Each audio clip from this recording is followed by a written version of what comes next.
తెలివైన ఆడపిల్ల. ఒకానొకప్పుడు దూరపు రాజ్యంలో ఒక చిన్న కుటీరంలో ఒక వృద్ధుడు నివసించేవాడు. అతను చాలా పేదవాడు. అతనికి ఒకే ఒక కుమార్తె లైలా ఉండేది. ఆమె ఎంతో ప్రశాంతమైన ఉల్లాసమైన యువతి. ఆమె ఎంతో అందంగా ఉండేది. ప్రతిరోజు ఆమె మార్కెట్కి వెళ్లేది. అక్కడ భిక్ష కోసం వేడుకుంటూ ఉండేది. వారికి వచ్చినది వారికి మంచి భోజనం కోసం సరిపోయేది కాదు. ఎన్నో రాత్రులు వారు ఆకలితో ఉండేవారు. అలాంటి ఒక రాత్రి వృద్ధుడు కూర్చుని తన కుమార్తెను కొద్దిగా ట్యూన్ చేయడంతో విచారంగా చూశాడు. నా ప్రియమైన లైలా, మీరింత కష్టపడి జీవించవలసిన అవసరం ఉందని నేను చాలా బాధపడుతున్నాను. నేను మీకు మరింత ఇవ్వగలిగి ఉంటే బావుండేది. మీరు విచారించకండి నాన్నా. మీరు నాకు ఇచ్చిన దాంతో నేను ఎంతో సంతోషంగా ఉన్నాను. ఇక ఈ రాత్రి భోజనం కోసం నాకు వదిలేయండి. నేను రేపు మరింత ప్రయత్నిస్తాను. దానికి ముసలివాడు ఇంకా బాధపడ్డాడు. అతను తన కుమార్తెను చివరి వరకు ప్రేమించలేదు. ఆమెను ఉత్తమమైన దాన్ని మాత్రమే ఇవ్వాలనుకున్నాడు. అతను రాత్రంతా మెలకుగా ఉండి ఏం చేయాలా అని ఆలోచించసాగాడు. అతను చంద్రుని వైపు చూస్తూ ప్రకాశవంతంగా ప్రకాశిస్తాడు. అది అతనికి కొన్ని సమాధానాలు ఇస్తుందని ఆశించాడు. మరుసటి రోజు వృద్ధుడు రాయల్ ప్యాలెస్ కు వెళ్లాడు. మహారాజు ఆ వృద్ధుణ్ణి చూడగానే అతను ఏం కోరుకుంటాడా అని ఆశ్చర్యపోయాడు. ఓ మహారాజా, మీ సమక్షంలో ఉండటం నాకు గౌరవం. ఓ మహారాజా, నాకు మీరు కొన్ని బంగారు నాణాలు ఇవ్వగలరా అని అడగడానికి నేను ఇక్కడికి వచ్చాను.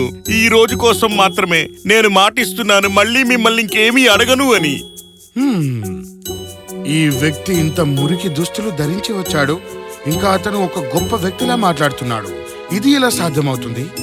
నా ప్రియమైన మనిషి, ఇంత బాగా మాట్లాడటం నీకు ఎవరు నేర్పించారు? నా కుమార్తె మహారాజా. ఆమె నాకు మాట్లాడడం నేర్పించింది. ఎందుకంటే మాటలు మనందరికీ అమూల్యమని ఆ విషయాన్ని ఆమె చెప్పింది. ఆమె చాలా తెలివైనది మరియు ఆమె లేకుండా నేను అసలు జీవించలేను.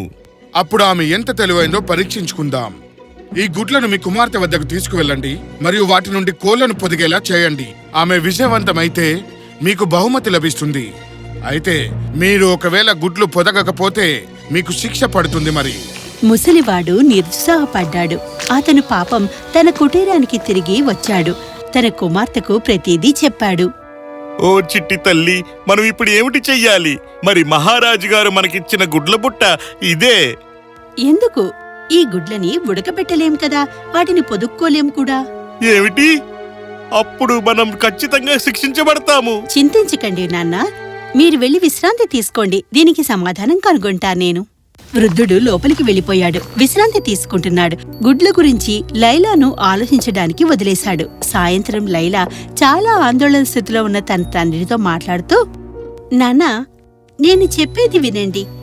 ఈ ఉడికించిన బీన్స్ ను మీతో తీసుకుని పొలంలో పెంచండి. రాజు వెళ్ళినప్పుడు గట్టిగా అరవండి. ఓ, ఉడికించిన బీన్స్ పెరగనివ్వండి, పంట బాగానే ఉండనివ్వండి. అతను దాని గురించి మిమ్మల్ని అడిగినప్పుడు ఉడికించిన గుడ్ల నుండి కోళ్లను పొదిగించడం సాధ్యమే అని అతనికి చెప్పండి. వృద్ధుడు సలహా ఇచ్చినట్లుగానే చేశాడు. అతను పొలాలను దున్నడం మొదలుపెట్టాడు. రాజు తన గుర్రంపై వెళ్లాడు.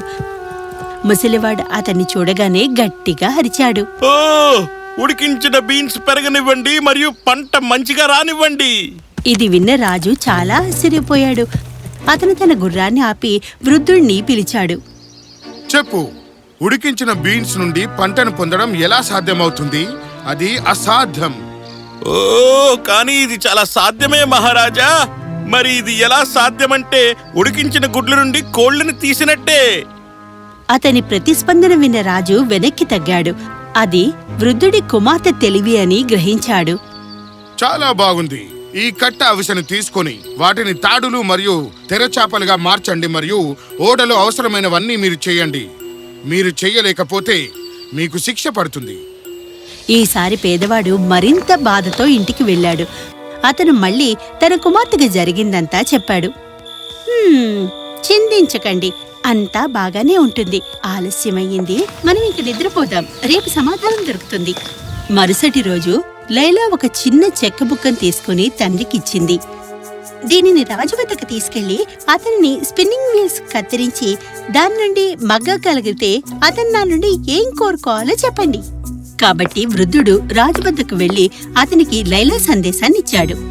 మీ కుమార్తె నిజంగానే చాలా తెలివైనది, కానీ నేను అంత త్వరగా ఒప్పేసుకోలేను. ఈ కప్పు తీసుకుని దానితో ఆమె సముద్రం మొత్తం ఖాళీగా ఉండాలని చెప్పండి. తద్వారా అది పొలం వలె పొడిగా ఉంటుందని. దీన్ని చేయండి, లేకపోతే మీరు మరుసటి రోజు చూడడానికి అస్సలు జీవించుండరు. కాబట్టి వృద్ధుడు భయంతో తిరిగి ఇంటికి వెళ్ళాడు. తనతో ఒక కప్పును జాగ్రత్తగా తీసుకెళ్లాడు. లైలాతో మాట్లాడుతూ కన్నీరు పెట్టుకున్నాడు. లైలా, మహారాజు గారు చిట్ట చివరిగా సాధ్యం కాని ఒక పనిని నాకిచ్చారు. ఆయన అన్నారు, నువ్వు ఈ ఒక్క కప్పుతో మొత్తం సముద్రాన్నే ఖాళీ చెయ్యాలని. ఎంత అందమైన కప్పు! చాలా బాగుంది. ఈ రోజు పూర్తయ్యేలోగా రాజుకు సమాధానం తెలుసుకుంటాను. భయపడవద్దు నాన్నా, ఎందుకంటే మనకు హాని జరగదు. ఆ రోజు లైలా స్వయంగా కింగ్ ప్యాలెస్ కు వెళ్ళింది. ఆమె అందం చూసి రాజు ఆశ్చర్యపోయాడు.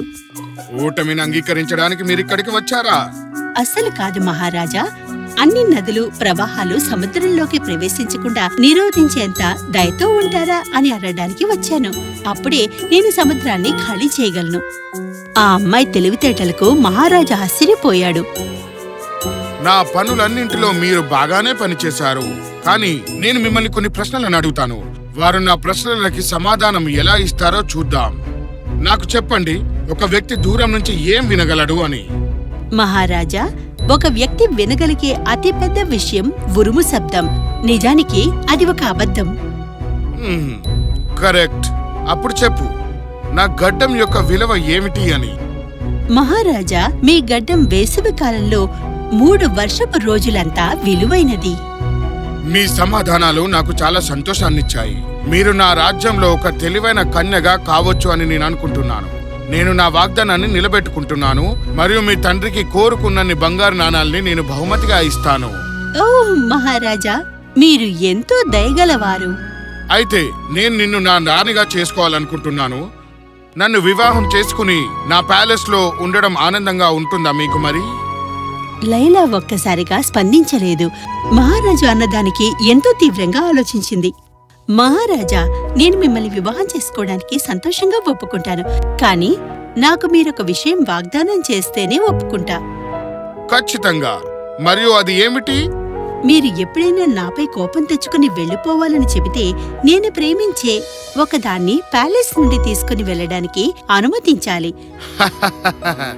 మీరు కోరుకున్నదంతేనా? సరే, నేను అంగీకరిస్తున్నాను. మరుసటి రోజు గొప్ప వేడుకలతో రాజుకు లైలాకు వివాహం జరిగింది. వారిద్దరూ ఒకరిని ఒకరు ఎంతగానో ప్రేమించుకున్నారు. కలిసి సంతోషకరమైన జీవితాన్ని గడిపారు. కాని రాజు పెద్దవుతున్న కొద్దీ అతని అనారోగ్యం పెరిగింది. అతను అందరితో గొడవ పడుతున్నాడు. ఒకరోజు తన రాణితో కూడా గొడవ పడ్డాడు. మీరు కూడా చాలా తెలివైన వారనుకుంటున్నారా? నేను మీకు విసిగిపోయాను. ఈ ప్యాలెస్ నుంచి బయటకు వెళ్ళండి. మీరెక్కడి నుంచి వచ్చారు అక్కడికే. మీరు ఎలా కోరుకుంటే అలాగే. మహారాజా, మీరు చివరిసారిగా నాతో తాగుతారా? ఆ తర్వాత నేనిక్కడి నుండి బయలుదేరతాను. తిరిగి ఎప్పటికీ రాను. కాని లైలా పానీయాలలో ఒక నిద్ర మాత్రని కషాయంగా ఇచ్చింది. అతను దాన్ని తాగుతుండగానే నిద్రలోకి జారుకున్నాడు. ఆమె మహారాజును తనతో పాటు తన పాత కుటీరానికి తీసుకుని వెళ్ళింది. అతను మేల్కొన్నాడు. అతను ప్యాలెస్ లో లేడని తెలిసి షాక్ తిన్నాడు. లైలా అతని దగ్గర కూర్చోవడం చూసి కోపంగా ఉన్నాడు. నన్ను ఎక్కడికి తీసుకొచ్చావు ఒక దుర్మార్గపు స్త్రీ? రాయల్ కింగ్ ని కిడ్నాప్ చేసినందుకు నీకు శిక్ష పడుతుంది, సరేనా? దయచేసి నాపై కోపం తెచ్చుకోకండి. మీరు ఇచ్చిన వాగ్దానం మీకు గుర్తుందా? మీరు ఎప్పుడైనా నన్ను వెళ్ళిపోమని చెప్పినట్లయితే ప్యాలెస్ నుండి నేను ఎక్కువగా ఇష్టపడేదాన్ని తీసుకెళ్తానని చెప్పాను. మీరు నన్ను అనుమతించారు కూడా. నేనిప్పుడు మిమ్మల్ని ఎక్కువగా ప్రేమిస్తున్నాను కాబట్టి మిమ్మల్ని నాతో పాటు తీసుకుని వచ్చాను. అతను అలా చేసినందుకు లైలాని క్షమించాడు. ఆమె అతన్ని ఎంతగానో ప్రేమిస్తోందని అతనికి తెలుసు. నన్ను క్షమించు అందాల రాణి. మీలాంటి తెలివైన మరియు అందమైన స్త్రీని వివాహం చేసుకుంటున్నందుకు నేను నిజంగా అదృష్టవంతుణ్ణి అనుకుంటున్నా. మహారాజు తన రాణితో తిరిగి రాజభవనానికి వెళ్ళాడు. వాళ్ళిద్దరూ సుదీర్ఘమైన సంతోషకరమైన జీవితాన్ని గడిపారు. ఎప్పుడూ గొడవ పడలేదు. అలా చేస్తే విషయాలు సరిచేయడానికి రాణి ఎల్లప్పుడూ ఉంటుంది.